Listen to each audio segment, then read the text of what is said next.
So it should be any minute now. It should be live. Yep, it's recording live on YouTube. Whilst we're waiting for more people to come in, just those who are in attendance and watching us, welcome to the ACOT's another webinar in our Let's Talk People series. It's been very successful so far. We've covered a couple of webinars, part 1 and a part 2 from end of February, and one recently on COVID-19 and its vaccines, which was well attended and well debated for those for and against COVID-19 vaccine. We looked at it from a patient point of view, from a stem cell, blood and organ patient side of things, in terms of the how they felt about it, any risks, pros and cons of taking the vaccine. Also those who are just against the vaccine, as well as those who are for it, and that they went down very well. We also had it sandwiched between part 1 and part 2 of that series.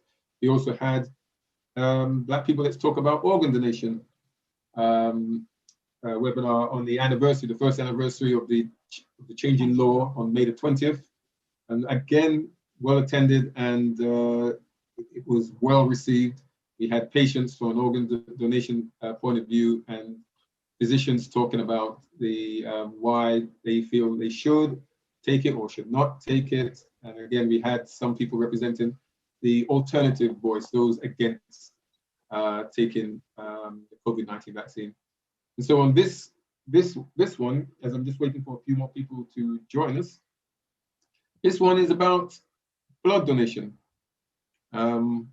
which for us, and I think for many people, we feel it should be the easiest form of donation, but we know there are alternative voices, so we want to hear them, and hence why this webinar is taking place now, especially on World Blood Donation Day.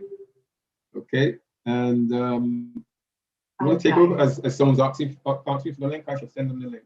Okay, so thanks everybody who's come online so far. We're going to wait a few more minutes or a few more seconds for more people to join us. As Orin said, this conversation we think is really important in the Black community, because we have 14,000 sickle cell patients who may be in need of well-matched blood, as well as, on top of that, blood cancer patients, mothers who may have given birth and lost a lot of blood, someone that's had been in an accident and lost a lot of blood, or someone that's had major surgery and needs blood. But if you need blood more than once, it's really important that the blood that they are receiving is well matched. And we are hoping today to have a good conversation with you all, with our panel of experts. And the hope at the end is that some of you who have not signed up to donate blood this coming weekend as part of the United by Blood campaign will pick up the phone and register to donate. If not this weekend, maybe around this weekend. So yeah, thanks very much everyone for joining us. And I think, Orin, you want to start? Yeah, I think we should start now. So like I say, welcome to everyone, panelists, patients, online attendees, to this webinar called Black People, Let's Talk About Blood Donation. We want to talk about, why is there need for the Black community to become blood donors in a larger number? Why specifically asking them? And we should get some answers today. It's a great opportunity to address the hesitancy that we've been seeing for the last 25 years of doing this work, and others even longer, and to reflect on the present and the past, and look forward to what needs to be done and what can be done, especially for those individuals from our community who need well-matched blood donations. We will highlight throughout this whole thing, especially with our panelists and with the attendees online. This is a fair, balanced debate. No one's being paid. There's no pharmaceutical companies sponsoring this. This is ACOT, African Caribbean Leukemia Trust, driven with your help. Okay, so you want to bring a poll? Yeah, Callum, can you bring up the first thing we want to ask everyone the poll question, a very simple question. Would you donate blood? Simple yes or no. We're going to give you clock, which is running now for another 25 seconds to answer, please.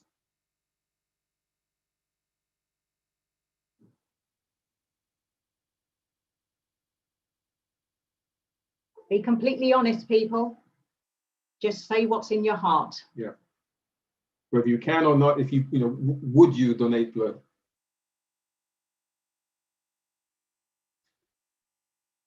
Okay, a few more seconds, and okay, let's see what we got.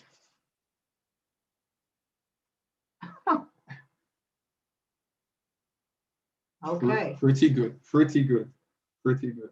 Okay, so okay, so we take that off screen, please. Can you take that off? Okay, there we go. So for the attendees, if you want to ask any questions, we've got a Q&A box, which I'm going to monitor and to pull off onto my other screen. If you have any questions for our panelists, please feel free to ask those questions in there. And if any of our panelists can answer directly, they will type in the response. If there's any burning questions, you can upvote and we can see which ones are the most popular questions to ask. And we will have a discussion around them. You know, let's talk about this subject matter. So they're the ground rules, really. Yeah, it's interesting that it was 100% would donate. So hopefully, if everybody who said that they will donate, you will take this, what you hear today, to your family and friends who maybe would not donate, and hopefully have an interesting conversation with them to see why they wouldn't donate, and to see if there's a debate there that could take place. Okay. But for now, we would like to introduce you to our panel of experts. And so, first of all, I would like to introduce Dr. Emma Drayshar. Dr. Emma Drayshar is a consultant haematologist from Whittingham NHS Trust and University College Hospital. I think it's obvious, but Emma, could you just put your hand up so that everyone can see it's you? Thank you. Calvin Campbell is a young man who has lived with sickle cell disease and has his own battles with the disease, which we will hear about shortly. The ultimate sickle cell warrior. The ultimate sickle cell warrior. Thank you, Calvin. Colin Anderson, NHS blood and transplant scientist, and he is the choir master for the B Positive choir, which were featured on Britain's Got Talent and nearly, very nearly got into the, did you get into the final or nearly? Yeah, you did get into the final. We got in. And don't do us short. Sorry, and for the football lovers, since we're in football season right now, recently the Singing Abide With Me at the FA Cup final between Chelsea and Leicester, B Positive choir. Yes. Thanks for joining us, Colin. Pastor Ian Sweeney, President of the Adventist Church in the UK and Ireland. Thank you for joining us, sir. Robert Danby, Medical Director at Anthony Nolan. Anthony Nolan's been our partner since ACLT started 25 years ago. Thank you, Robert. Thanks for joining us again. And we have another person joining us, but they're not actually here yet, but they will be shortly. And that is Dr. Subhana Chakravorty. And Subhana is a consultant pediatric haematologist from King's College Hospital. I would also like to introduce everybody to our social media manager, who is controlling everything from behind the scenes, and that is Mr. Callum Sanderson. So Callum, thank you, my dear. Thank you very much. You're most welcome, guys. Thank you. Okay. So, in fact, very good link to you, Callum. Can you share your screen and highlight a very short PowerPoint presentation that I want to use as a trigger point for this debate, for this discussion. And it's one of the things that, you know, there's a lot of questions about blood donation. And on screen, there are a handful of questions which we're going to use as part of the discussion, and there'll be many more that will come up either directly in discussion or maybe through the Q&A. You know, like, why does ethnicity matter when it comes to blood? You know, how do blood types vary? What is sickle cell? Why is sickle cell disorder such a big issue? Why is there such a demand for Black donors for sickle cell patients? What's the link? Why aren't there enough Black people donating? Is there a problem with Black people donating in this country? Has COVID, the big elephant in the room for the whole world, has that had a knock-on effect on recruiting donors, and especially Black donors? How many Black donors do we actually need to suffice for demand? And you know, is there enough supply for the demand? What is the significance of a particular blood subtype called RO, which for most people they've probably never heard of, but we're gonna touch base on it because it's important. Shouldn't more Black people just donate because it's a good thing to do? That's art. Are we making excuses for Black people? Talk about that, and so on and so on. Even talking about Christianity and religion, we'll throw that in. There's a really, you know, that has an aspect to it. Age, genetics, different disorders. So there's a lot of questions that's going to happen. Callum, can you take me to the next slide, please? Because they're the questions. But this is a slide I've been using a lot on all of the webinars that we've been discussing. Because just as with COVID-19, the hesitancy within the Black community is very high for many reasons, as highlighted by many of the things I've highlighted here, and there are many other milestones in Black history here and abroad which have stopped people trusting the health, those who run health at a governmental and institutional level. And as you can see, some of them are very, very famous, whether it's the Tuskegee syphilis experiments, infamous, yes. Henrietta Lacks, the lady who had her cancer cells stolen for research, cancer research. There's a famous slave breeding experimentation that was done in the Caribbean. And the recent one, which was in the news only a fortnight ago, where Germany, as a country, over 100 years later, finally apologized and is paying just under €1 billion or pounds or dollars to Namibia because of a genocide that took place as the trial rehearsal for what they did in the concentration camps to the Jews in World War II. The actual rehearsal was done in Namibia. So all these things are there, and are valid reasons for people to feel a bit apprehensive. But we need to then look forward and feel and ask the question: is this enough to stop us, and more? Before we start having the debate, let's get personal. Yeah. And talk about individuals. And Callum, can I ask you just to start with a series of videos which really crystallize the need and the demand for Black people to give blood. If you can play those videos, please. Hi, my name is Campbell. I'm doing a short video in support of the ACLT, the African Caribbean Leukemia Trust, who do amazing work in raising awareness for the need for more Black blood and organ donors. I have sickle cell, and as you can see, I am having an exchange at the moment. I need at least 10 units of blood every 3 to 4 weeks to stay healthy and out of hospital. I also sing in the Be Positive choir, none of which I'd be able to do if I didn't have blood. We need more Black people to register and to become blood donors. Each unit of blood saves at least 3 lives. Be a hero. Give blood.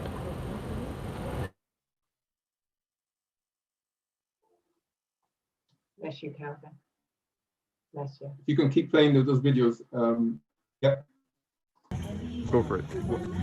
So a few years ago, I went to a wedding, and I saw a friend's mum I hadn't seen in a long time. Yep. And asked where he was, and she told me he died. And so I didn't know growing up he had sickle cell. And so one of the things I've done since then is give blood on a regular basis. So I think this is my 12th donation. So I should have done a long time ago. but something I'm proud to do. Well done. Salute you, sir. Thank you. Slight pause between the videos. Why are you here? Also, about 3 years ago, I went to a well-being show up in somewhere near King's Cross, Houston. It was for Afro-Caribbeans, and blood service there, and they were saying that they needed a lot more black men to donate blood.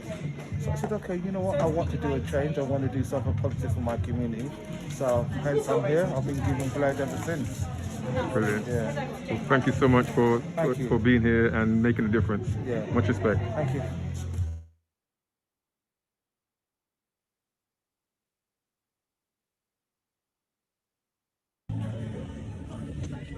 Hi there everyone, this is Oren Lewis from the ACLT here in southeast London, Catford, doing and giving my 47th blood donation. There you go.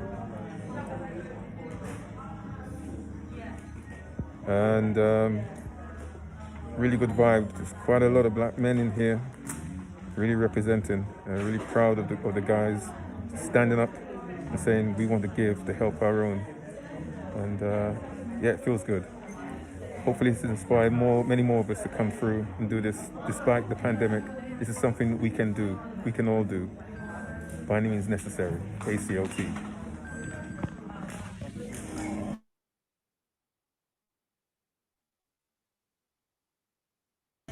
I put my mask on. Yeah. So why, sir, are you here giving blood? You've done it. What made you? What's making you do this? What's prompted me to do that? Yeah. Well, I just wanted to give something back to the community, probably back to this country, but also for selfish reasons. You know, while they keep calling me, my blood is nice and healthy. Enough said. Thank you. Appreciate it.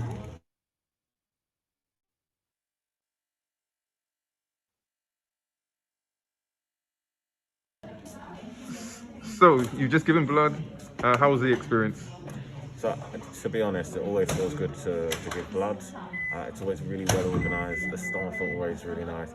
And it's just a good thing to do. One of the things I like about it is the fact that about a week afterwards, you get a text message that says where your blood has gone. So you know that the blood you've given has changed someone's life straight away. And I really wish I did it years gone by. Something I didn't really know about, something that wasn't really encouraged. Right. And now my message is to encourage people, all people, but especially the black community, to get out and give blood. Even though it's locked down, they're still operating. Exactly. They still have the measures in place. It's still clinically safe. Get out and do it. One of my reasons for giving, which is what I said before, I grew up with somebody that had sickle cell. He would always be in and out of school, and I didn't really understand what it was. Years later, at a wedding, I spoke to his mum, asked where he was. She told me he was deceased. And one of the issues was that he wasn't getting enough blood when he's gone into hospital. He was always having to wait. Right. And, you know, it's a condition that means you die early. And together, if we're giving more blood, getting out there into the community, we can help others. It's so great, and you know, you coming forward, and so many other men. It's black men as well, leading from the front. You know, everyone can say these things, but you actually have to lead, and others will follow. So seeing you guys here today has really inspired me to just keep pushing and pushing. I'm from the ACLT, the African Caribbean Leukemia Trust, and we've been for the last 25 years trying to get more black people to give blood, register as organ donors, to become stem cell bone marrow donors, and we're seeing positive signs. But today is a big shift because I've never seen so many black people in one place, doing this, and it's great to see. So thank you so much, really appreciate it, and keep pushing that message. And long may that continue. I hope that the next time you go out in 3 months' time, you see even more. And let's multiply, and let's help our community. Thank you so much. Thank you. Thank you.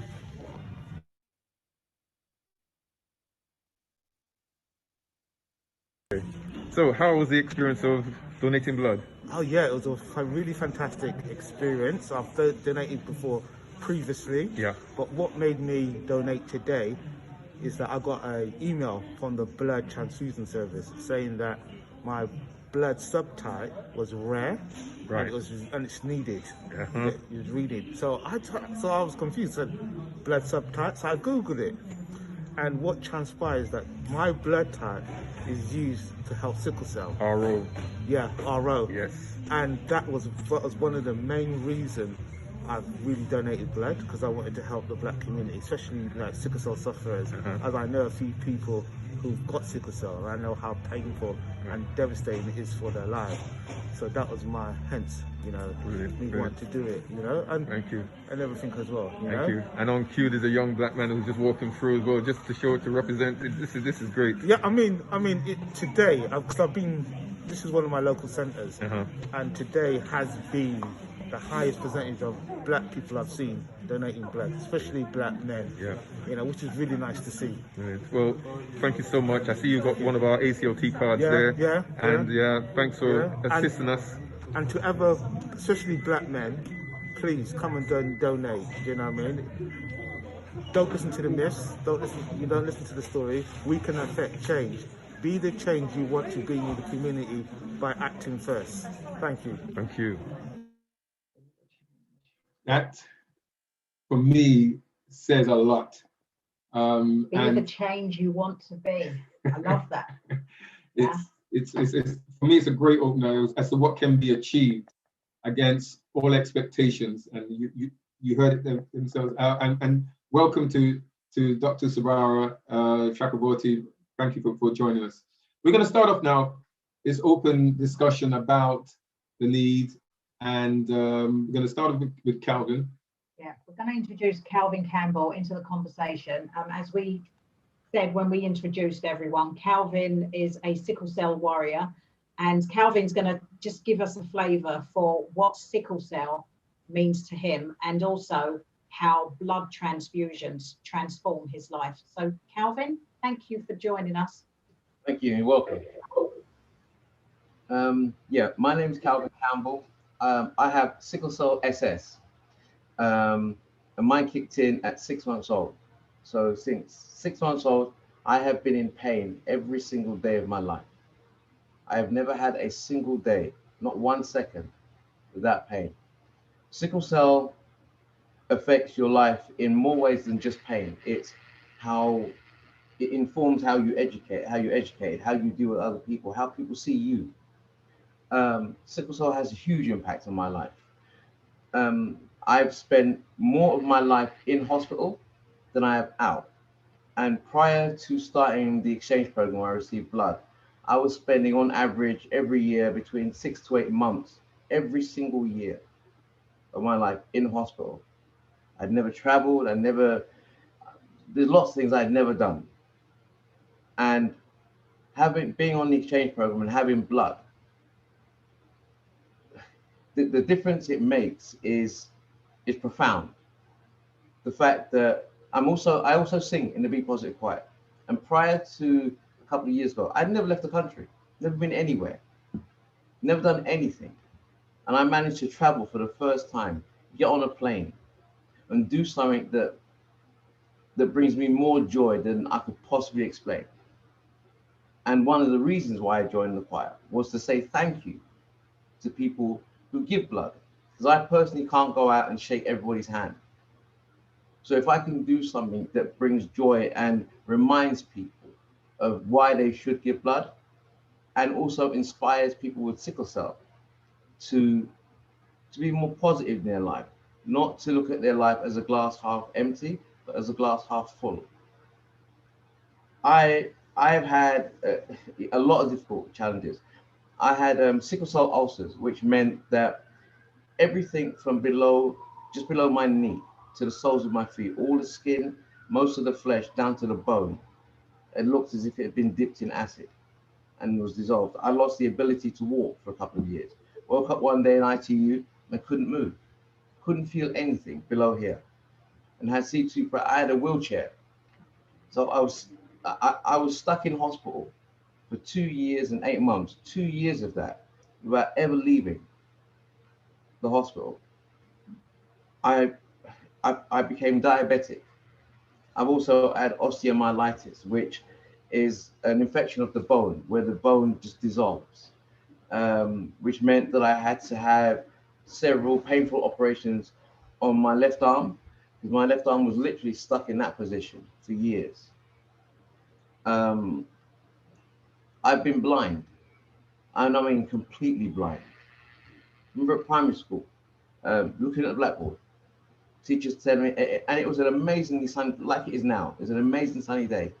I looked out the window, literally looked back at the blackboard and didn't see anything for over 2.5 years. Nothing at all. Just went. And all because I have sickle cell. Calvin, can I ask? Yeah. How do blood transfusions actually transform your life? But the fact that it has extended my life, because one of the things with sickle cell, when you have a lot of issues, is you're constantly told that your life expectancy will be this and it'll be that, and it gets to a point where if you are most people with sickle cell, you don't expect to live very long, and you don't plan for anything. You don't have a big outlook on life. You couldn't see past the next day because you're not going to be here. And having blood meant that, because it stabilized me in a way that I can't explain to people, where if you spend all your life, and I mean all your life, in hospital, and you're constantly sick, you have infection after infection, you have this problem, you have that problem, and here's this process that changes that in a huge way, gives you back some portion of humanity, gives you back a life, allows you to just do things that people take for granted. One of the biggest issues with sickle cell, I have a lot of guilt, not for sickle cell, but for what it has done to my family and friends. My daughter, up until she was 7, didn't realize I lived with her. Thought I lived in a hospital because she only ever saw me in hospital. And I had to literally explain to her one day that I do live with you. I just spend a lot of time in hospital. Calvin, can I just put you on pause for a second? Because I want to bring in the physicians, especially for our attendees, to give them a medical viewpoint as to what's created this sort of life for you, what's behind it, the science. And I'm just wondering whether Dr. Drashar or Dr. Chakraborty or Dr. Danby, whether one of you can give us sort of a hematology viewpoint as to what is sickle cell, what's actually behind the science.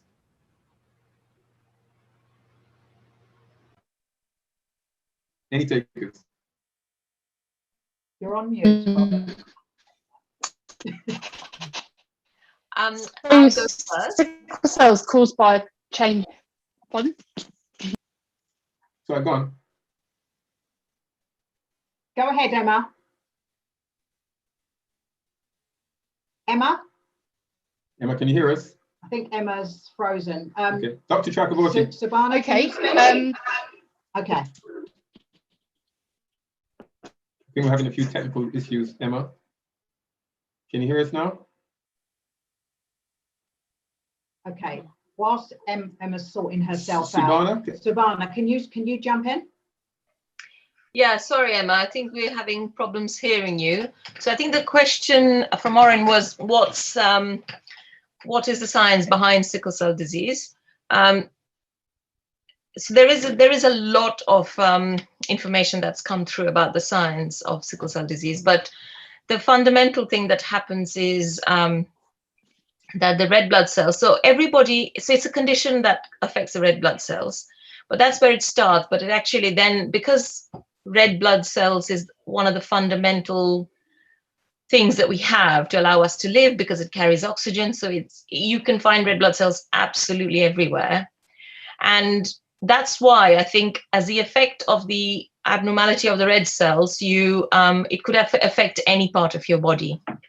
And the fundamental problem that happens in sickle cell is that there is a change in the protein that makes up hemoglobin, and that makes this changed protein a lot more have a tendency to change the shape of the red blood cells when there is not all the time. So not if sometimes people think that sickle cell patients have sickle cells all the time. That's not true. So most of the time they'll probably have normal looking red blood cells.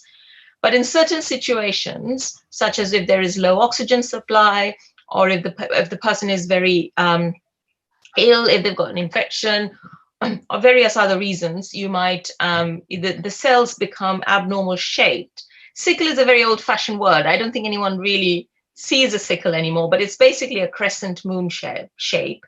And then in the beginning, the crescent moon shape kind of it pings back into normal donut shape and then goes back into a crescent moon shape, etc.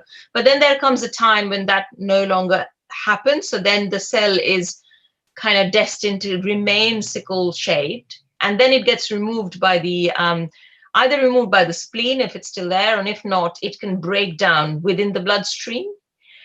And these red blood cells are if you visualize, it's like a little balloon full of soft jelly-like stuff. So if you imagine in the blood cell, these balloons bursting, all the jelly-like stuff, which contains a lot of chemicals, including hemoglobin, bursts out and comes out into the bloodstream.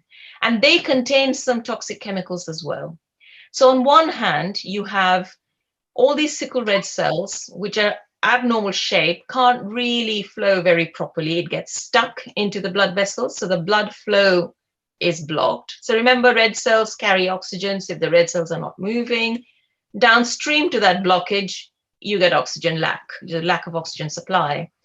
So you get a lot of pain if you don't get oxygen. So if you sit on your leg for a bit, you'll remember how painful that is if you've got pins and needles. So multiply that by 1,000 times and constantly is the kind of pain you would expect to have. So you've got that. And then all the jelly-like material that breaks down within the red blood, as a result of that balloon bursting, causes a lot of toxic damage to the red blood cell, to the blood vessels as well, so the pipes that take the blood everywhere, and that causes organ damage as well. So you've got lots of different things happening, and this is kind of the main thing, is how the red blood cells change shape as a result of this abnormal hemoglobin being inside it, and causing blockage to the blood supply. And correct me if I'm wrong, is it a case of it's a side product of a side effect of actually those of sub-Saharan Africa, the malaria side effects, or in terms of trying to protect you, it's a trade-off that's created this situation for people of African descent?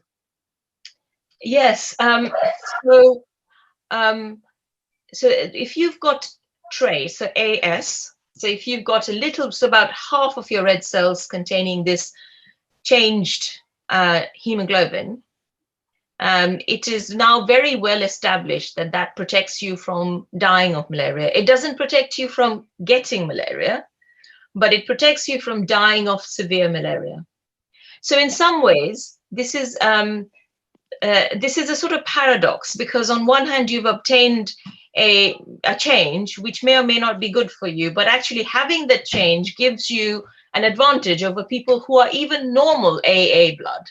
So in fact, having a changed blood is giving a carrier person, so somebody who's AS, an advantage in terms of reproductive advantage. So somehow these people are more able to propagate than people who are AA. Now, you're absolutely right that because the people who are AS tend to survive severe malaria, and over millennia has done so, their progeny are either going to be AS, but there's always going to be some SS. And as you say, it's an effect, a side effect, if you like, of the AS, two AS people coming together and make a baby who has SS. And that's when the problem arises. So yeah, in some ways, that's what it happens. Yeah, thank you for explaining that. And just taking it further into the field of hematology, I wonder if Dr. Danby can, from a blood disorder point of view, highlight the need for this well-matched blood for those patients fighting blood cancers, because a lot of people don't realize that blood cancer patients need well-matched blood as part of their treatment. Yeah, no, thanks, Ryan. Thanks for that question. That's right. So my own specialty is a doctor that specialises in patients with blood cancer. So, for example, leukemia, which is a cancer of blood cells, and also go on to have bone marrow transplants or stem cell transplants. And what's really important with those patients is that they're getting really quite strong chemotherapy in order to try and get rid of their disease. And that's good for the disease perspective, but the unfortunate thing is it will take away their normal blood cells. It stops their body's ability to produce normal blood cells, and normal red cells, which, as we've heard, carry oxygen, the white cells that fight infection, and also you have a cell called a platelet, which sticks the blood together to stop you bleeding.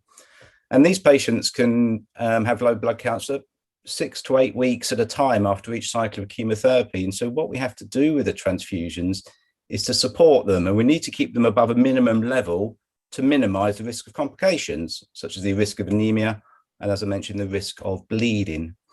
And as you say, if you were just having one transfusion, you may get away if your blood wasn't perfectly matched. But when you need lots of transfusions, and I can, if I walk onto my ward now, room after room of patients will be having their transfusions as they're connected during their treatment. It's really important that we get the right blood for them, because there's the risk of complications, both urgent complications, but also longer term complications if they get the wrong blood. Just to try and explain that a little bit, that's because your blood has proteins on the surface of your blood cells, on your red cells. And if you're given blood that's not the same as you, your immune system could recognize those and try to develop an antibody against those blood cells. Now, that may not cause you a problem when you're receiving that particular transfusion, but if you were to receive the same blood again, those antibodies may then cause more difficulty a second time. And as the more transfusions you have, potentially the more difficult it therefore comes to find a unit of blood that is suitable for you. And as you said, that is important for patients who are having cancer. Equally, I would argue, more important though, is, as we've discussed, is patients with sickle cell. And that's because the number of transfusions that a patient is going to need over their entire lifetime. So bringing in Pastor Sweeney, Colin Anderson, Emma, I want to bring you guys into this discussion about, we've heard from a patient, Calvin, talking about his journey as a child growing up and how, living with sickle cell. We've heard from two physicians talking from both sides of the fence in terms of the blood disorders and why sickle cell is how it's created and what happens and the side effects, the trade-offs. Knowing that, and in our community, knowing that this subject matter of needing to give blood, especially from a sickle cell point of view, is prevalent, why culturally, religiously, socially have we got this problem? Why the need for this debate? I bring Pastor Sweeney, Colin, and Emma. I'd like to hear your views on this, please. Okay, thank you very much. Whilst I suppose I'm here because to give a sort of a religious perspective, let me start with just dealing with the word that you used there, Oren, community. So, my parents came to the United Kingdom as part of the Windrush, generation and so on and so forth. And they lived through that. And my dad told me all the stories, no blacks, no Irish, no dogs, all of that stuff. I used to hear stories from my parishioners, how they used to sleep in the, bed on rotation. So, so one person in the bed, then they go to work and the next one go in the same bed and so on. And, that is nothing to be admired for what they went through. But here's what it showed me as a young person and as an adult. They had a sense of community and working together. And I was talking to my children, two of my three children who regularly give blood. And my daughter just said, she said two things. One, I'm looking out for my people, and she's talking about black people. Now, she hasn't been through Windrush generation or any of that stuff, but she says she sees the need. She's heard about the need. She's researched the need. And she says, and her blood type is ROs, has the RO thing. She says, I'm giving blood. And she gives it regularly, diarized, every 16 weeks, I think she said. She can't give it more often up in Manchester. And my son, similar. And I think the reason I share that is because I think what we have to do as we talk about being a black community.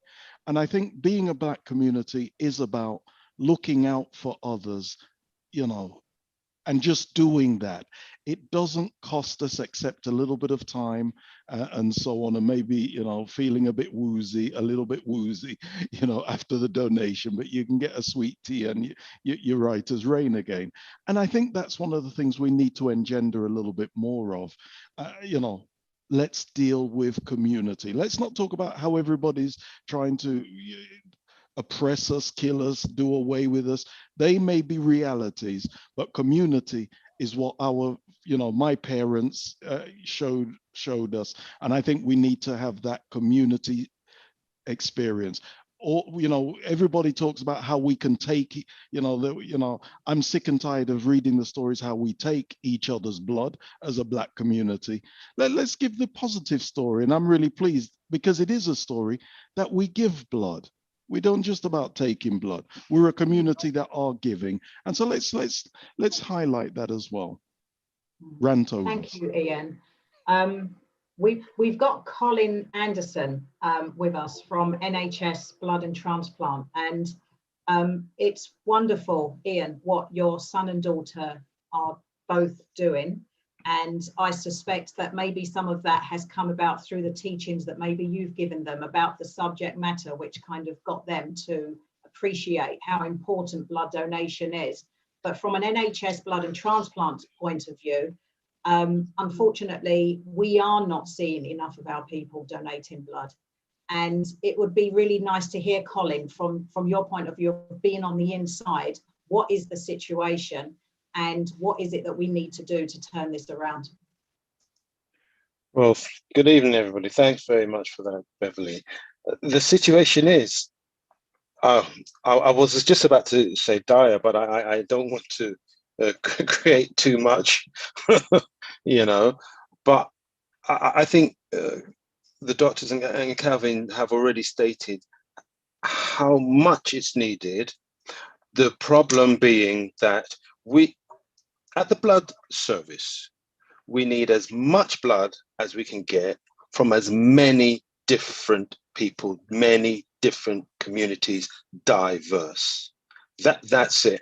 And when only 1.5% of our donor base is from our Black communities, African community, Caribbean communities, that presents a challenge because, you know, the patients that require them and the blood that needs to get out the door for Black people is a lot higher. Okay, it can be anything from 4.5% to 10%, depending on where you are around the country. Okay, so there's a disparity in terms of just the groups that require and the groups that need. Now, I got to say this, and I know Calvin, as a recipient of blood, will say NHS Blood and Transplant always will provide blood when asked. They will always provide blood. We will always provide the best match available at the time. That's our duty. But you see, the thing is, you talked about RO blood. That is a subtype of the RH, or the rhesus, commonly called system.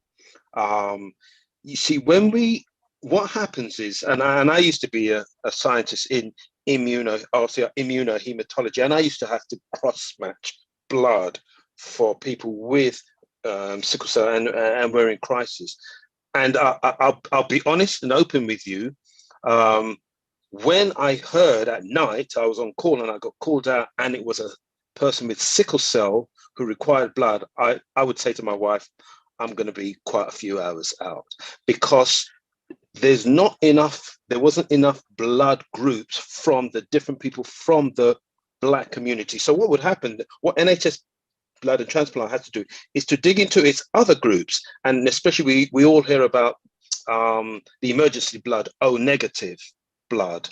We have to go into those stocks and find the blood from those stocks, okay? Which means it's impacting other parts of, you know, clinical care. But we do give, we make sure we give, but we need more, we need diversity. One thing I would like to say is that this isn't unique to the UK. Actually, in the West, dare I use the the ethnic minority communities, I use that loosely, but I think you understand what I'm saying, actually do tend, or shall I put it, don't engage much as the wider communities and wider populations. So it's not unique to us, but it is our problem of us being able to be part of, to make sure that there is enough blood groups, so that the transfusion service can provide right across the board. Can I just add a little something in here? I'm tracking back to Calvin. Calvin gave such a moving account of his personal life. I just want to add a little bit more, and forgive me, Calvin, you probably know what I'm going to say now, but people, this man, Calvin is over 50 years old. And when you have a man 50 years old who calls you up and is trying to say thank you, but he can't even say thank you because he is weeping. He is weeping for joy.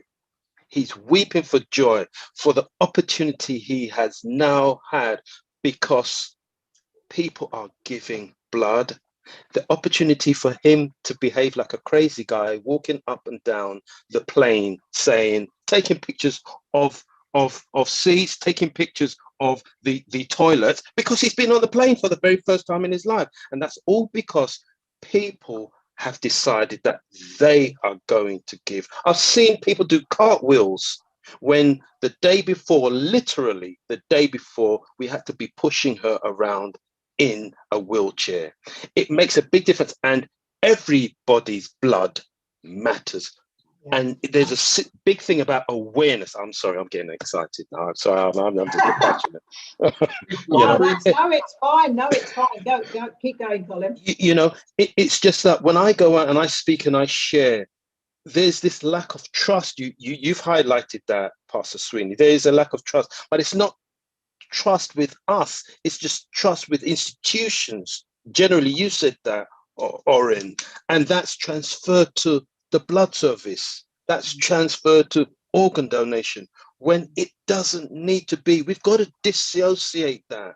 And so therefore it's having real conversations with people saying, no, it's not like that. It's not like that. I could go on. No, thank you, Colin. Thank you. And on that note, we wanted to bring in Emma Drasher, Dr. Emma Drasher, because before we actually went live, we had a bit of a conversation. And Emma, you started talking about the people from Africa coming from the largest gene pool, which makes it harder to match the blood. And I just wondered if you could touch on that so that people who are listening can understand why it's so important for much more of us to be donating blood. Yeah, so it's working. So basically, we think in evolutionary terms that life originated in what's now called the continent of Africa.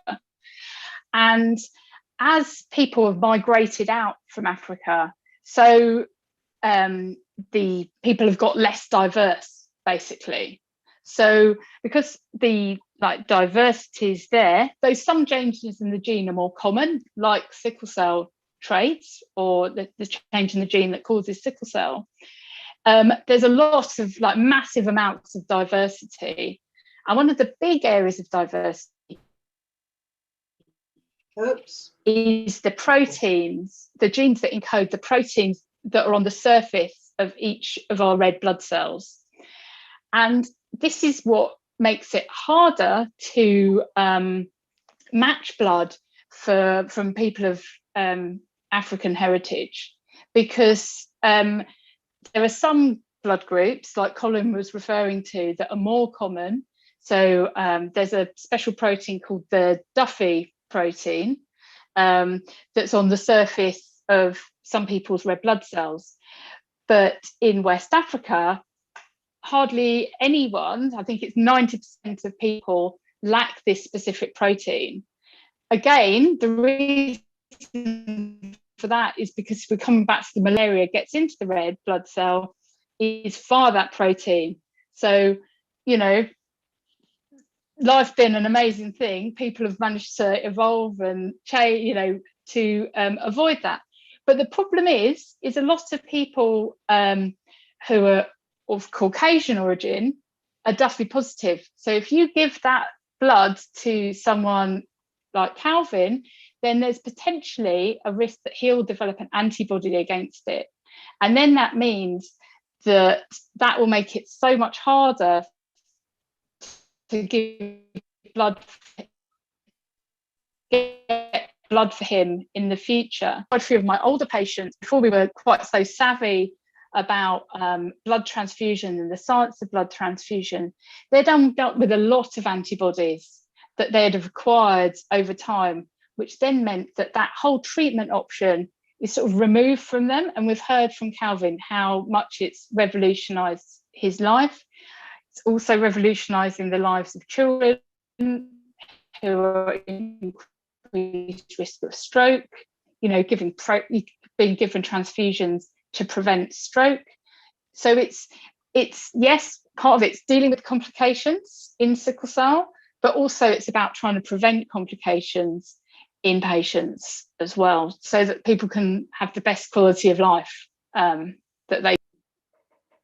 We know that very personally, because in a way, myself and Beverly, our journey links into many of you on this call in either your location or the work you do, because as you mentioned just now, Emma, the matching process is so important. With our son Daniel DeGale, his final battle was trying to get well-matched blood donations because of having a major problem with hemolytic anemia. So he would need 3 to 5 units of blood transfusions every week. And he was being treated at University College Hospital.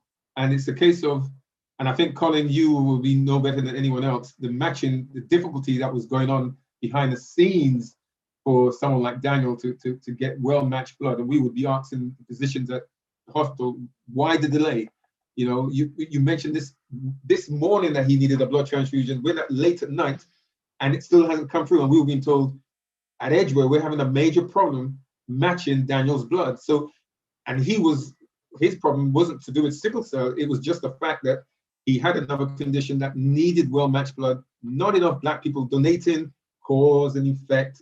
You know where I'm going with this. So I really sort of, and I think we both understand this journey, how it can, in Daniel's case, go from leukemia to needing a bone marrow stem cell transplant, to then needing well-matched blood, which he was needing right from the age of 6 as part of his treatment, but more so at the end. So it can sometimes crystallize and cross over into many things. And in the end, it was multiple organ failure that was the linkage with Daniel. So he crossed 3 different forms of donation, but the matching process, ethnicity, is vital, which goes back to this whole question of debate we're talking about. Why does ethnicity matter? And I suppose it brings it back to the patient, Calvin. As a patient, what does this mean to you going on a day-to-day, week-by-week, month-by-month process, knowing that you're having to depend on well-matched blood to keep the status quo? I guess the question is, what would make your life easier moving forward in terms of blood donation from within the Black community? Simply put, for more Black people to forget historical issues and to just donate. Historical issues doesn't mean that we don't recognize that things have happened, but the issue is when you have people like me coming on webinars like this or on TV or wherever and saying to you that the blood that you give goes directly to us. Similar problem to what Daniel had. When I first started having blood, I used to have 3 to 5 units of blood every week, every single week. And the problem was that it wasn't always perfectly matched because blood has to be 99.999% matched. So I used to have lots of reactions. So literally almost every exchange, I would have a reaction, something from hives to severe reactions, which caused me then to have a sickle cell crisis, which then put me back in hospital. And because the blood wasn't perfectly matched, so I would get O. I'm A neg, and I would get O blood. So it's It's the fact that black people in numbers aren't stepping up and aren't thinking clearly. What if someone you loved, what if someone you cared about needed blood? Would you give that blood? Would you take that blood? And remember that our health service is a great health service, the best in the world, and it's free at the point of need. So when you turn up and you need blood and you say, I've had an accident, I need blood, they don't go looking for that blood. The blood is already there. The blood is there for you. They don't have to wait a few days to say, oh, we need to get the blood. It's there. And so for that to happen, people have to continue to give, not just once, come back repeatedly. Because simply put, someone like me wouldn't be here if you didn't give blood. I would have died years ago. I've had to listen to someone give me the last rites more times than I care to mention. As beautiful as that is, I'd rather not have to do it. So giving blood is extremely important. And the fact that only 1.5% of our community does that. Is it 1.5% of blood donors are black? Right. Yeah. And it's, but the fact that sickle cell and thalassemia are the two largest genetically inherited illnesses on earth. Yes. More people than anyone. So if you look at the numbers, if only a small percentage of our community is actually giving blood, and particularly road blood, which is more common within the black community, and helping people where an illness where it affects more people on this planet other than cancer, you can see that there's an issue. And it was proven recently whilst in lockdown, where I normally have 10, maybe 11 units each every 3 to 4 weeks. And that has to be cut in half at the first part of lockdown. So I was getting maybe 4 or 5 units if I was lucky. And not only was I getting less units, the time period was being stretched further and further. So I was going 5 weeks, 6 weeks, 7 weeks. So that has a knock-on effect. So it becomes more difficult for my body to deal with what it has to deal with. So I was getting less blood and less frequently because there wasn't that uptake. People weren't giving. And people would say, you know, I've given, but you have to keep coming back. You have to give as often as possible. Can I ask, Thank you, Calvin.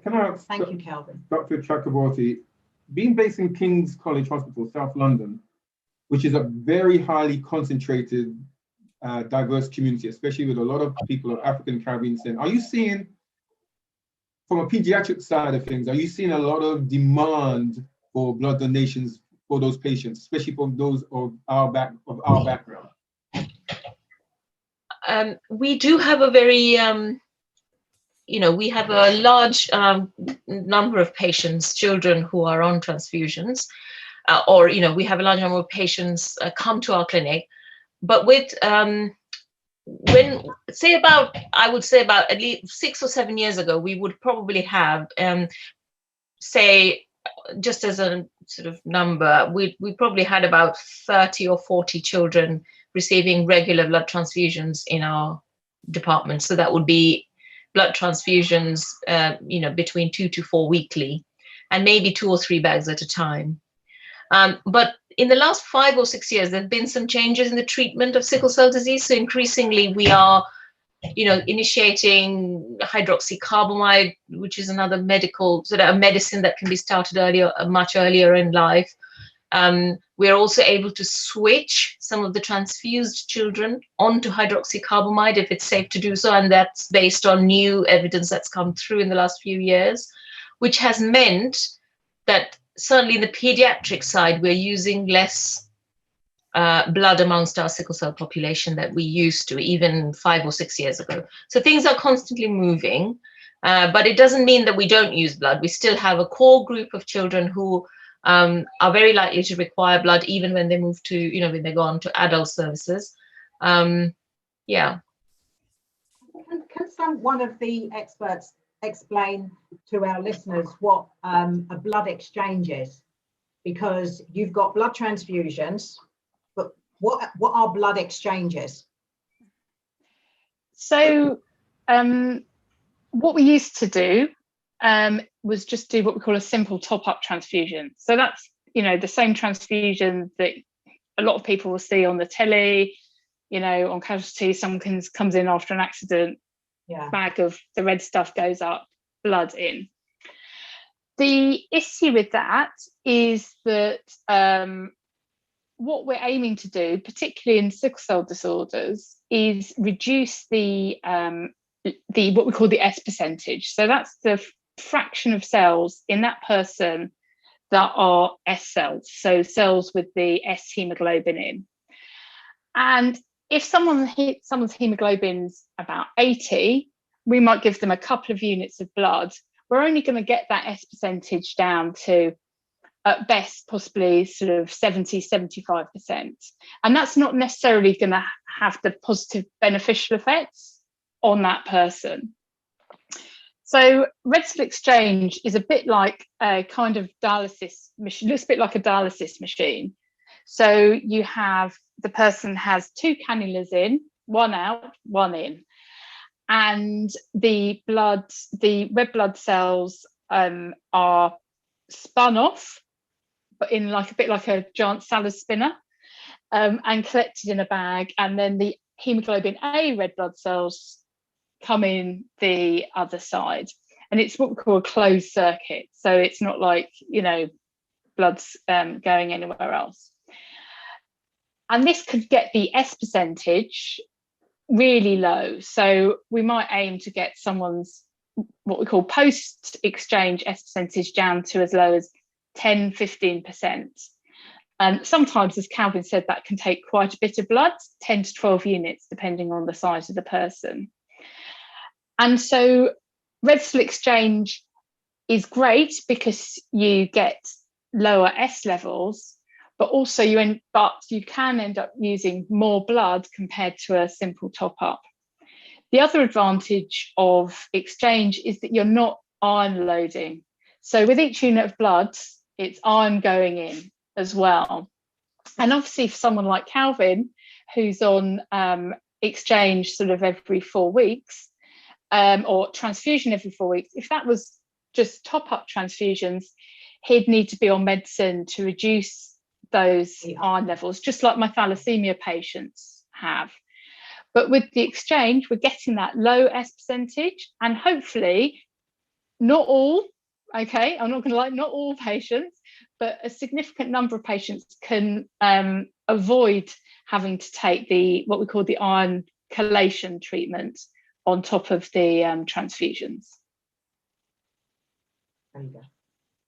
So thank you for that answer. And as you were explaining, I was thinking back, we wish Daniel had that opportunity for blood exchanges, because he had severe iron overload where he had to actually self-administer to take the iron out. And it was a very painful procedure. Obviously science has moved on. Pastor Sweeney, I wonder, you straddle the religious and secular world very well, and before you came on in the practice session, we were having a discussion with Calvin about things that been said, been seen and heard.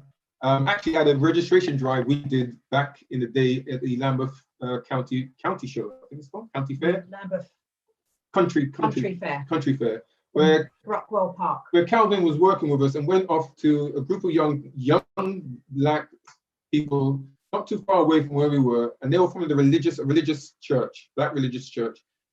And there seemed to be a very strong reluctance. No, they wanted to donate. Ah, yes. Calvin, but their pastor told them that they should not. And I'm just wondering, from a religious point of view, does that surprise you? Are you familiar with that sort of tone? And they were not Jehovah's Witnesses. No. Yeah, sadly, I'm not surprised, but I stand totally against that view. And I think as Christians, particularly Christians who celebrate, much of our religious culture is celebrating blood. So in our tradition, you know, every 13 weeks we have a communion service, and the pastor will say, you know, this is my body, this is my blood. And of course, back in, at the advent of Christianity, the accusation was that Christians were, cannibals, and they were actually eating literal flesh and blood. Of course, it's a symbolism. But the reason I say that, and why I think blood donation should be more encouraged within the Christian community, is because it has been founded on donation, the donation of a savior, Jesus, who gave his body. He didn't just give his organs, he gave everything. He gave his blood. And there is nothing in my understanding in scripture that actually that would prevent any Christian from giving blood in the physical context. And I would really just want, for my colleagues and religious leaders who may have some doubt, by all means, give it thought. Because if Jesus had the reluctance that some of us had, then our faith basically is worthless. What if Jesus was reluctant to give blood? What if Jesus was reluctant to give his body? Our faith is redundant. And so, and remember, he physically gave his body and blood. The death wasn't some spiritual thing you just prayed about. He died. And I'm saying that to say, for me, we must follow in that example of seeing there is no contradiction. Actually, there's a great harmony in giving. And Jesus spoke as well, what greater love has no man than this, that you give your life for your brother. So it's all about community. It's all about giving. It's not just about getting on your knees and praying, dear Calvin, I hope you get better soon. Calvin needs more than prayers. You need blood. Give.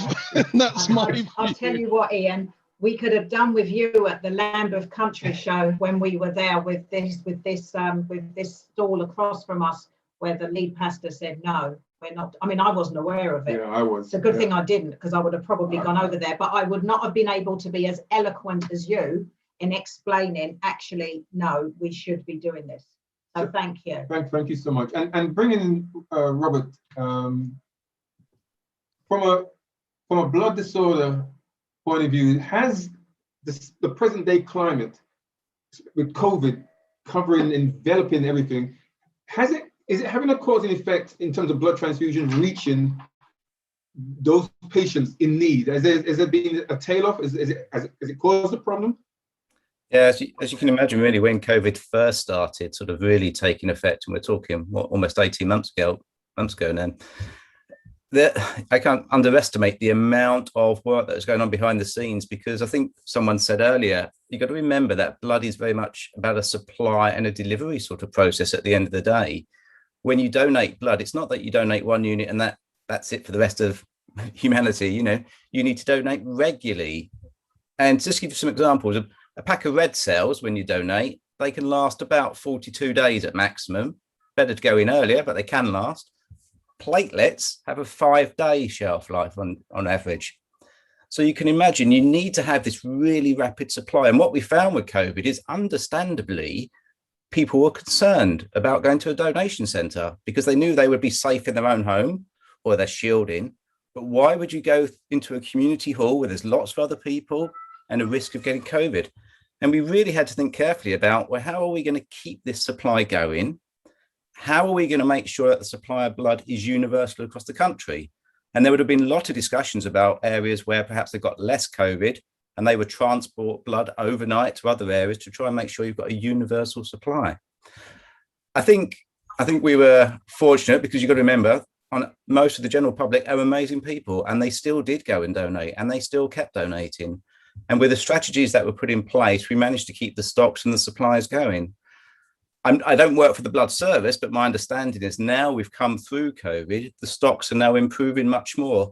But of course, don't underestimate, we're not got rid of the problem, because now as the NHS tries to play catch up, there'll be all the extra operations, all the extra need for the blood services, and we're probably going to need even higher blood demand now coming through the next few months. And of course, one final point, COVID hasn't necessarily gone away. We're all waiting to hear what's going to be said in the next few weeks. But this is not going to be solved tomorrow. We need to keep getting more blood. And if I can say one final comment, I think Colin made it, and I think it's such an important statement. Colin said you would try and get the best available blood at the time. And what we really need to be thinking about is how do we get the best blood all of the time, not just when it's available. So interesting, because it's very, very good point, because I was going to bring Colin into this. Colin, you're in the engine room, okay? You literally are in the engine room of NHSBT. You see, you hear, you feel, you probe. How? What can you? What is it going to take to create that inertia forward for our people? I mean, we want everyone, but especially Black people, to really take this thing seriously in real time. And as we keep saying, Black Lives Matter. United by blood. That's what it's going to take. Let's prove it, you know. And we, what can you see needs to be done to really get people across the line? And I say this in the context because in the Q&A, there's some questions we're going to run to, but one person's put, is this part of the issue? And I've just clicked on the link and it says, NHS Blood Unit systematically racist systemically racist internal report finds. So there's a problem within the belly of the beast, okay, the institution that needs to be looking at things. There's a need, there's a demand, there's a supply. How do we join the dots on this to bring that trust internally and externally?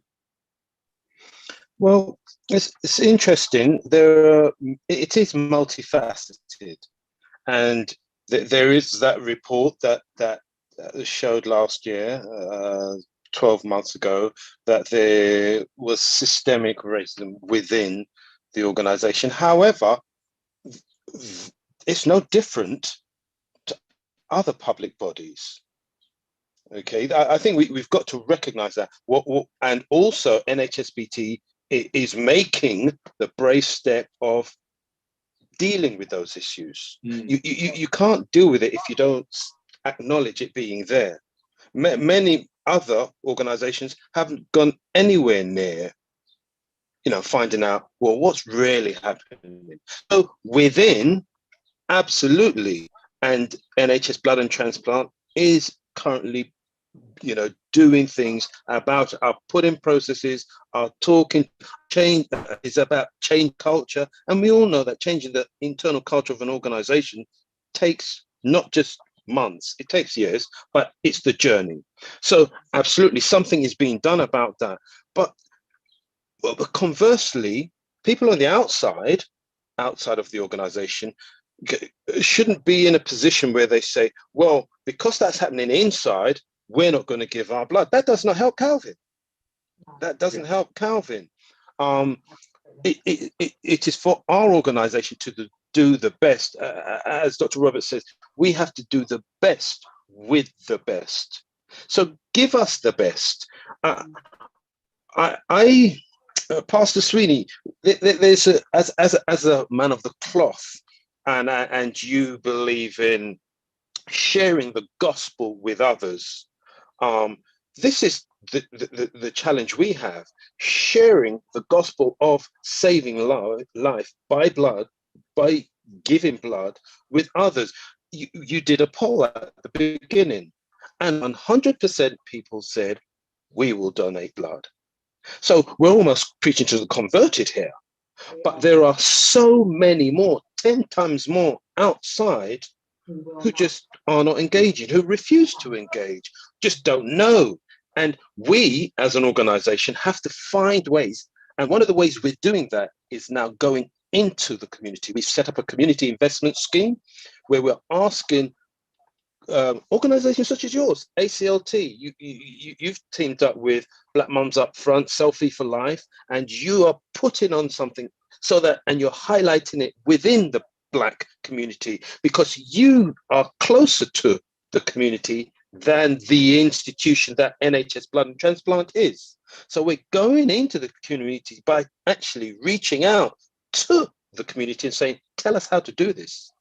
Tell us, we want to resource it so that you can get to the people, you can get those messages out, you can resonate, because we do know that the messenger matters. It's not just the message, but also the messenger, who is telling, who is educating, who is giving the awareness. So those are some of the things that we are doing. in order to engage? Sorry, go ahead. Sorry. Brilliant answer. And two things I want to bring up on that. One is interest. What you said about NHSBT, you've got to take your hat off to them, because they've stepped forward and are trying to change things. And they put themselves. Sorry to cut you. They put themselves in an uncomfortable position. Yeah. But we don't grow without being in uncomfortable positions. And NHS Blood and Transplant has to grow. We have to grow. Football could take a leaf out of your books, because with what's going on right now with taking a knee and all that sort of thing, change is painful, and so there has to be change, and you've got to be brave. I'm nudging up Orin down here, because I'm thinking we're not talking about bloody football, we're talking about blood donation. But interesting, Callum, can you put on screen the slide? Any excuse to talk with about United football. by Blood on the presentation. As that's coming on screen, there's someone on the Q&A, David, who's asked a question. May I take a picture of the screen to post a comment of this event? Yes, you can, David. And he makes a point. As a headmaster, as a head teacher, I have set up blood donation sessions within several schools that I have led. I think that we can help tackle the recruitment of donors issue by targeting younger donors. I know this happens to an extent already, but there needs to be more room for more. And maybe, as he says, also present strategic alliances with organizations like Duke of Edinburgh or the Scouts. So he's reaching out and David, giving ideas. I would say to you, just get in touch with ACLT, because we go into schools, and the more schools we can go into, the greater the awareness. And as you mentioned, Colin, yes, United by Blood is a campaign that we spent since the beginning of April with Selfie for Life and Black Mums Up Front, with National Health, NHS Blood and Transplant. We're putting on this big event on Saturday, the 19th, which is coming, and Sunday, which is coming the 20th, to put on in 8 locations around the country special blood drives in memory of Evan Nathan Smith, a young sickle cell patient who tragically passed away because he wasn't given blood transfusion at the right time, and he also needed oxygen, and there was a culmination of things which tragically ended with him dying. But we want to make sure there's no more Evans in terms of needing those blood donations on tap, like Calvin needing it on tap. So in this case, we're trying to get over 700 Black people on Saturday and Sunday to go and give. Many have signed up. If you can't get to any of these few slots that are available which are left by ringing 0300 303 2737, still ring them and book an appointment in any way you can around this time, so that we can include your numbers and we can see this massive spike of Black numbers in terms of donation, and then to keep it going every 16 weeks or so, get into the regular habit of going 3 times a year for ladies, 4 times a year for men, so that it becomes normalized. That's what we want, and this is what this campaign is about, United by Blood. And this is the start of something potentially very big. So thank you, Callum, for putting it on screen. We'll go back to our normal view. But it's really just highlighting so many people can be helped by giving blood, especially if you have the subtype RO, which we know is very important for people like Calvin. But there's many others. I'm O positive. My blood can go to many people. And I love to get that text weeks later to say it's gone to this hospital, and it never goes to the same hospital. It goes to different hospitals, but I know it's affecting someone in a positive way. And because you're O positive, that means your blood can go to anyone, right? It is one of the more general ones, and it can help so many people. I'm hoping to get to 50 at the end of the year. We'll see. We'll see. Thank you, Calvin. But just in terms of other questions, there are, someone said, I've tried to donate many times and been turned away. Is the issue with the systems and the process, or not enough people coming forward, or a mix of both? It would have been interesting if that person had just told us why they were turned away, because it's hard to give an answer. Any views on that, guys? So one of the things about the blood transfusion service in the UK is that it's a voluntary service. It relies on our volunteer donors, and one of the important things with our volunteer donors is that we don't want to cause harm to them, okay, because that's completely against what the blood service is about. So if someone has a low iron level or a low hemoglobin, where donating blood might make them feel unwell or make them anemic, then they will be turned away. Also, if people have visited specific countries, such as areas with high endemic malaria, or other specific groups which have recently been reviewed. So check them out again on the NHSBT website to see if that eligibility has changed. So I think it's I think it's difficult to answer that without knowing exactly why you were turned away in the first place. But we don't. Sorry, Emma. Sorry. I was just going to ask, can anybody tell us what we can do to try and help with our iron levels? Because a lot of people, especially in the Black community, that go to give blood are turned away because their iron levels are too low, or even just if you're just a point under, you can't donate. Is it down to, I know sometimes it can be like with ladies, heavy periods and things, and other things that may be going on, fibroids and other things. But are there things that we can do with our diet to try and help? Yeah, so we're not very good usually. Actually, it's quite hard to absorb iron for quite a few people. So I think having a sort of an iron-rich diet, things like red meats, but also the green, like leafy veg as well, can really help too. I wouldn't recommend taking an iron supplement unless that's being monitored by your doctor, just because what we don't want to do is put people's iron levels up too high, because that can sometimes happen if people take too many supplements. But I'd say, try with diet first, and then if your iron level is still low, which can make you feel a bit terrible, to be fair, it is worth getting checked out just to make sure that there's nothing else. Number one, that there's nothing else going on with yourself that needs to have something done about. And number two, that if you do need some supplements or something, that they're prescribed and monitored appropriately.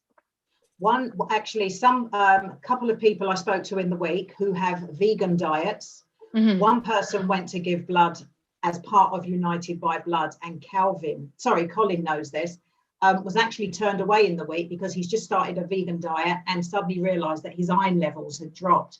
So what food, does anybody know what foods you can take to supplement when you're not eating meat?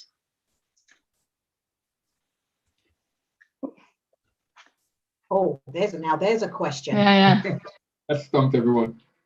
So I think you can certainly have beans. I think red kidney beans are quite good. Any kind of beans is very good, although not as good as animal source animal source iron.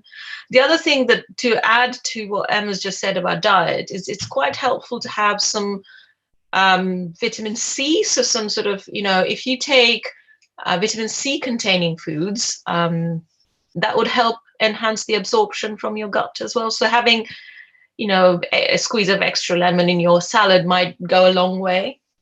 And of course, when you're eating your red meats, your green veggies, have some vitamin C alongside it just to help break it down. Yeah. Right. Another question that's been asked in the Q&A, actually, is Natasha. Natasha, avoid caffeine. Avoid caffeine. Was that Emma? Yeah. Avoid caffeine. Yeah, try and avoid caffeine. On the day of donation. When you're having your iron-rich foods, you should avoid caffeine on those days. Right. Okay. Right. Good to know. Thank you. That's good to know. Thank you. Just a quick point to Natasha, who's asked a question on the Q&A. The videos that we showed right at the front, we will put them on YouTube, so on the ACLT YouTube channel, so you can actually copy them and show to others just how you know, there's a lot of positive things out there, especially with those black men, as you saw at Catford, that session I took part in. That is what we want to become normalized.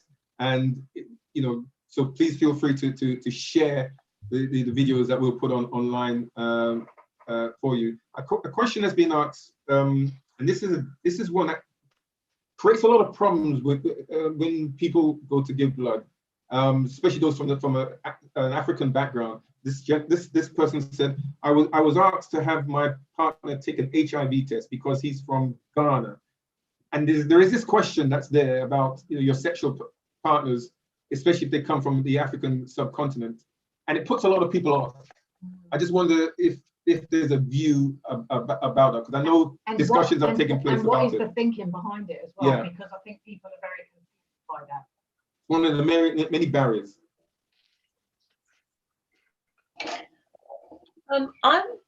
This is the first time I'm hearing about asking people from Ghana, so partners of donors, to be tested. I've not come across. I'm not aware of the policy that informs this, but what I do know is that there are, from time to time, when certain diseases crop up that are transmissible or potentially transmissible by blood, they will put in steps to ensure that if there is a possibility that the donor has been to that part of the world where that particular infectious disease is prevalent, then just rather than testing the patient or testing the donor, you basically stop them from giving in the first place. So you save the donor from having to have, you know, a donation wasted, if you like. So in actual fact, it does help both ways. So for instance, when the Zika virus happened, a big time, remember in the few years ago in South America, Zika virus was a very big thing. And at that point they said, if you've been to South America, if you're born in South America, et cetera, you know, not the whole of South America, specific areas, they stopped you from donating, I think. Then there was other thing going back in the mid-90s when we had the mad cow disease problem in the UK. Immediately they stopped people from donating if they've themselves ever received blood transfusion in the past, which actually took out a huge number of patients from the donor pool. There's somebody in there in the Q&A just now who said that, look, I've had a blood transfusion myself. Can I donate again? And I think in the UK you still can't, because of since 1980 you can't donate. Yeah. Yeah, it's such a shame.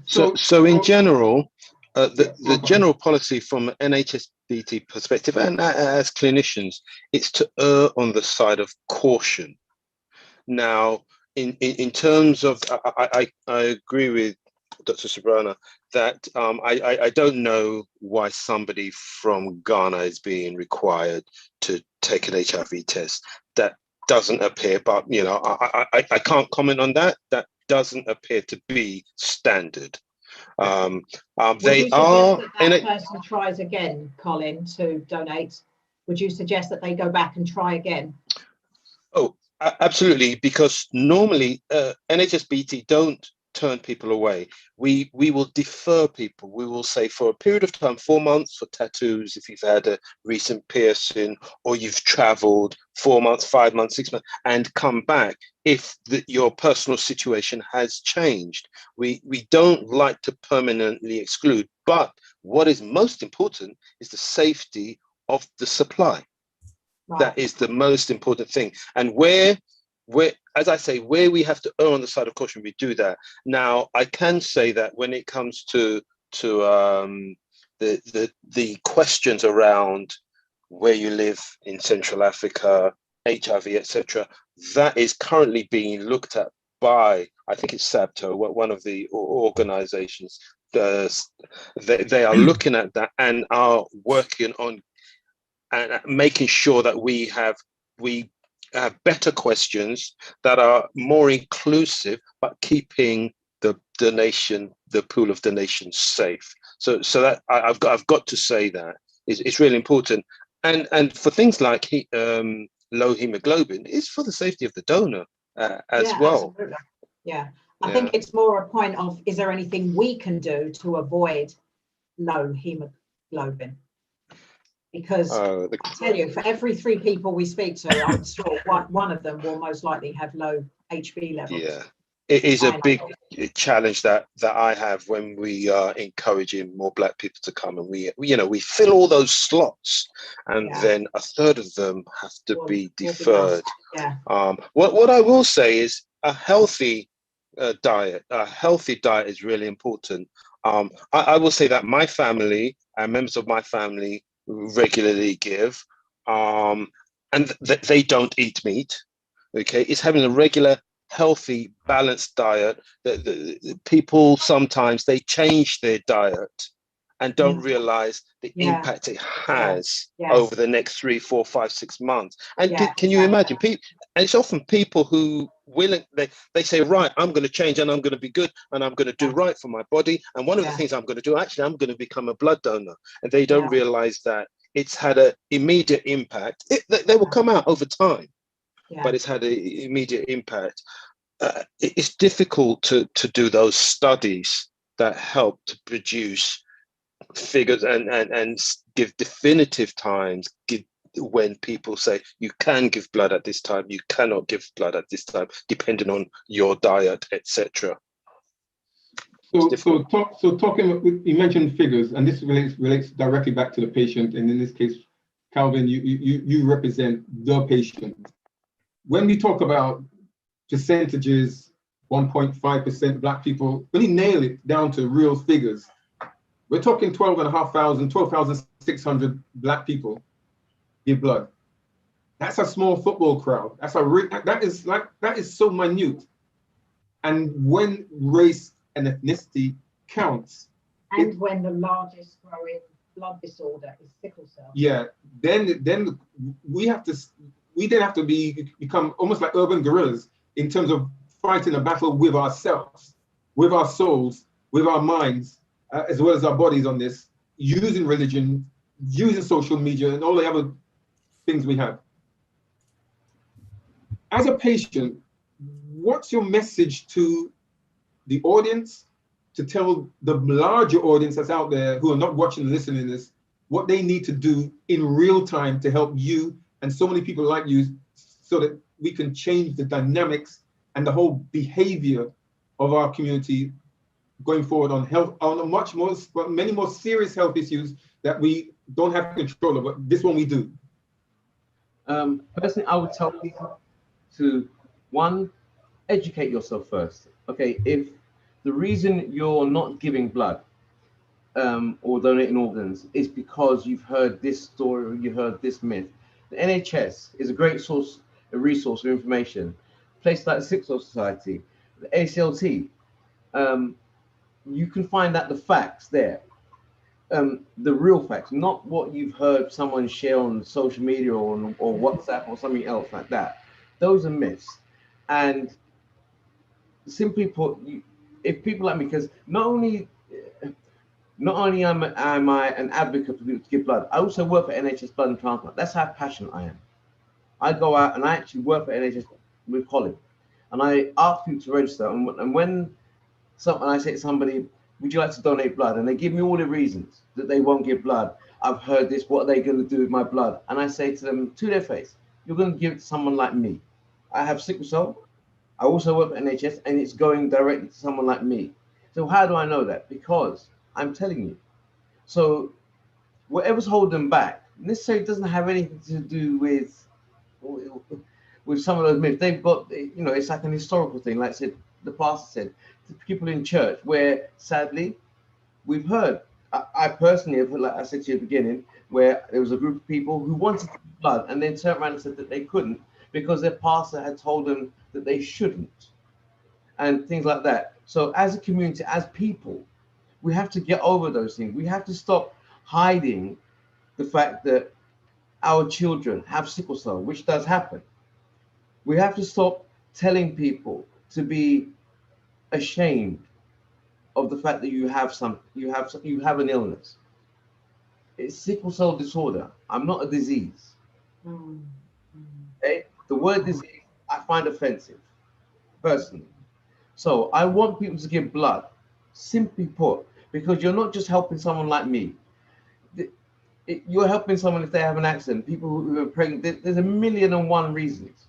The fact that I'm here conversing with you, the fact that I'm here sharing my story with you, is simply put down to the fact that I receive regular exchanges and have done since I was 16, and before that, just blood. The fact that, I'll tell you how important it is. This year, I've lost 4 friends. Emma knows it. One a week or so ago. He was buried last week. And over the years, it's into double figures. Last year, I think it was 6 or 7. The year before I joined the choir, I went to 18 funerals in 1 year. Are these people that had sickle cell, Calvin? Thalassemia. And all died. And thalassemia. I can go to a cemetery. My brother is, the cemetery my brother's buried, within 3 or 4 feet of that. I have 4 or 5 other friends who have died because they have sickle cell and thalassemia. This is something that affects us. It's not something that you think, oh, if I don't give blood, you'll be okay. No. My friend, who I've known since I was 14, 15, died a week ago. A couple weeks before that, someone else, 4 people this year. Over my lifetime, I can't even count the number of people I know that have died. The pool of friends that I grew up with, when I was at a children's hospital, there's 3 of us left. 3. If you look around, and blood donations are largely what could turn this around. Exactly, and that's how important it is. So before I bring in Dr. Robert Bandy from a hematology point of view, especially for blood disorders, I just want to concur with what you said, Calvin, in terms of, and something that was mentioned earlier, in terms of from a religious point of view. Culturally, millions of our people shed blood to allow us to be here.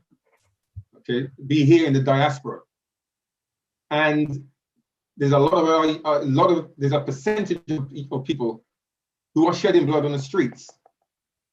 We got to turn this mindset around fast, because there's a self-destroying thing going on.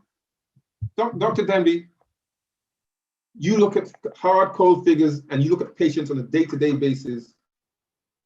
What more could you say to the community, and I mean the Black community, in terms of the behavior change or the need for people to give blood, whether it's for sickle cell patients or blood disorder patients? What's needed from a practitioner's point of view in the cold light today?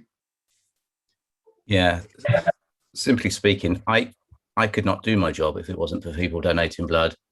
And more importantly, my patients couldn't survive if it wasn't for people donating blood. You know, if I could, I would take everybody on a quick tour of the ward. And when you just see the stories, just as we've been hearing today, for example, from Calvin, but you hear the stories, you see the patients, you see the lives that are affected by this. It just really brings it home how important this is, because it is such a simple thing to do, is to donate blood, but it has such a massive impact on people's day-to-day life, but also their survival, exactly as Calvin has just said. Interestingly, I noticed there's a comment question just in the box, and I think it was said as, how many Black donors do we need every month to help sickle patients that require transfusions?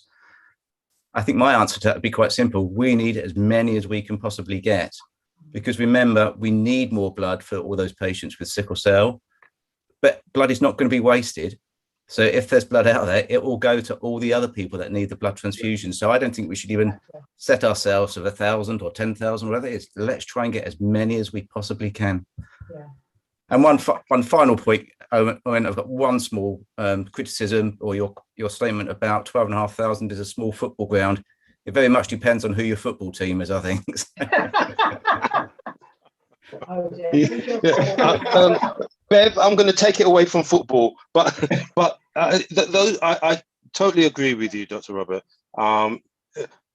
For some people, actually, the numbers do matter, and the 12,500 are the Black people currently we have as donors who have given in the last year. Okay, that's what we call a regular donor, and as an organization, the blood service, we have asked our clinicians, and over the next 2-3 years, we have to multiply that fourfold. So we need 60,000 blood donors, black people, to be regular blood donors, giving at least once a year. So that 60,000, that's just over 1,000, 1,200, you know, each month of black people giving blood regularly. So right now, when it's only a case of a few hundred, 300-400, we need to multiply that. And you mentioned earlier about over COVID, those numbers did drop drastically, you know, 10-11% of our regular donors, and the new donors that were coming in, that dropped 75-78%. And we've got to get that back up. We've got to encourage more and more people. So fourfold increase is what we're looking at. Thank you so much. And Callum, can you just bring up the last slide with the support information as you bring it up? Just for everyone, going back to the football parlance, 60,000 is a big team crowd like you find at Chelsea and 1 or 2 other clubs. Don't you mean Arsenal? Are they still a big club? I'm not sure, but anyway. Kick him, please, my sister. Kick him. All I'll say is that this drive on Sunday is taking place at Tottenham. Yes, it is, isn't it? Yes. I'll say no more. I'll go. As an Arsenal man, I am going. I will go. No, you should. Yeah. Saving lives is much more important than all this stuff. Exactly. Just for everyone on the screen as we start to wrap things up, if you want to support the ACLT or find further information, as you'll see on the screen, aclt.org is our website. Our social media name is ACLT Charity.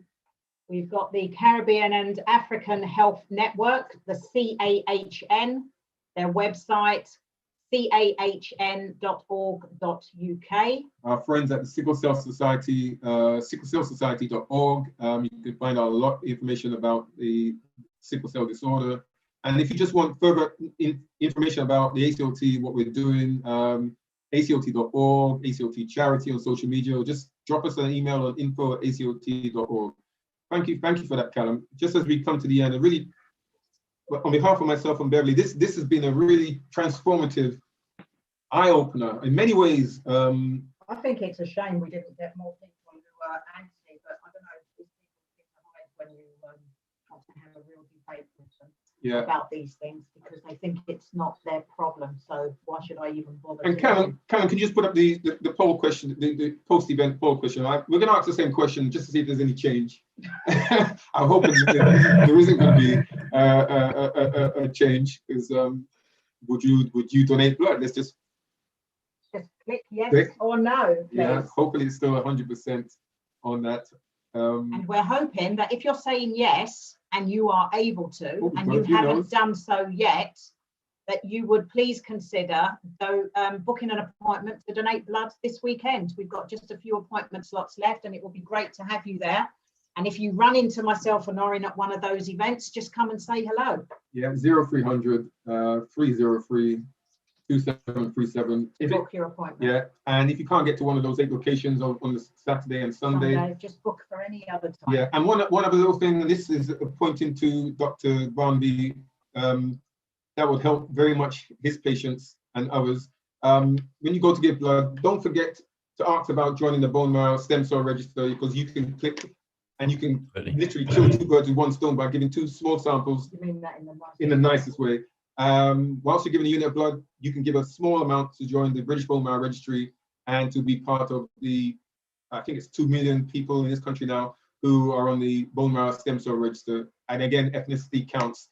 Yeah. So please take advantage of that freebie work whilst you're there.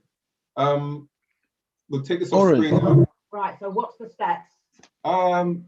Ooh, okay. 93-7. Yeah. Maybe the others came in a bit later. Yeah. If you those that said no, if you've got any questions, please get in touch with us at ACLT. Hopefully we can help you. Yeah. Hopefully we can have a conversation with you. And this is what it's about. It's called Black People Let's Talk. And tonight it's about blood donation, but it's all forms of donation. It all counts, and this is why we keep doing this. As we close this show, really just wanted to say thank you to our audience for the great questions that you've asked. Thank you to our panelists for doing two things, for being part of this whole debate with your insight into the need for more blood donors, especially from the Black community, for the various different disorders that we've talked about. To our patient representative, Calvin. I just want to say that one of our listeners in the Q&A box is actually a dear friend of myself and Orin from across the pond, Dr. Brenda Marina. And Brenda has said great information to share, as this is also a problem across the pond in the USA. So thank you, Brenda. Yeah, and one of Sandra Hines, one of our bone marrow patients from way back, still supporting, still pushing the message out. Just want to say thank you to her, still supporting the ACLT in many, many different ways. We're still fighting the battle with you. So give us a call, Sandra. We haven't spoken for ages. But to Dr. Darby, Calvin, Pastor Sweeney, Dr. Dresser, Dr. Chakraborty, Mr. Anderson, to my better half, and to Callum behind the scenes, and to Werner, Jendai, Ronke, and the whole team, and United by Blood, Zara, Vashti, Karina, Natalie, Donald. Thank you for Melissa. Thank you for all your support. We're going to kick the ball out of the park on Saturday and Sunday, and it's going to be the start of something monumental going forward. This is the start. Really appreciate it. It's recorded on YouTube, and thank you. Have a good evening. Thank you. Take care, guys.